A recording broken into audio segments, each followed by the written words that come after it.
Atrof ko'rib уже lokatsiyani ko'pchilik tushundi. Olmazorga kelganmiz. Sarbon ko'chasiga. Lokatsiya shundoqqina Chinni zavodi и Baurum jilo kompleksi. Ko'pchilik bilsa kerak. O'rtoqlar ko'rasizlar, atmosfera bomba.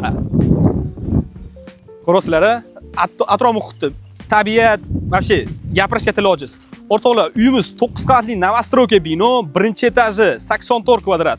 Uy korobka holatda, polni pishig'ishdan qilingan. Bundan tashqari ikkala tomonda skvoznoy holatda oynalari bor. Radiatorlar qo'yib qo'yilgan, sentralniy отопление isitish и счетчикlar, umumiy kommunikatsiyalar olib kirib qo'yilgan. O'zingizlarning xohishingizga ko'ra bemalol remont qilsanglar bo'ladi. Qo'shimcha ma'lumot, nega Refar kompaniyasidan uy olishinglar kerak degan savolga mijozlar uchun mutlaqo tekin xizmat ko'rsatish, bundan tashqari 100% lik 100% uy egasi bilan savdolashish. Uy ma'qul keladigan bo'lsa, pastdagi raqamlarga aloqaga chiqib, batafsil ma'lumotini olsanglar bo'ladi. Videoga like bosinglar, bizlarni kuzatishda davom etinglar.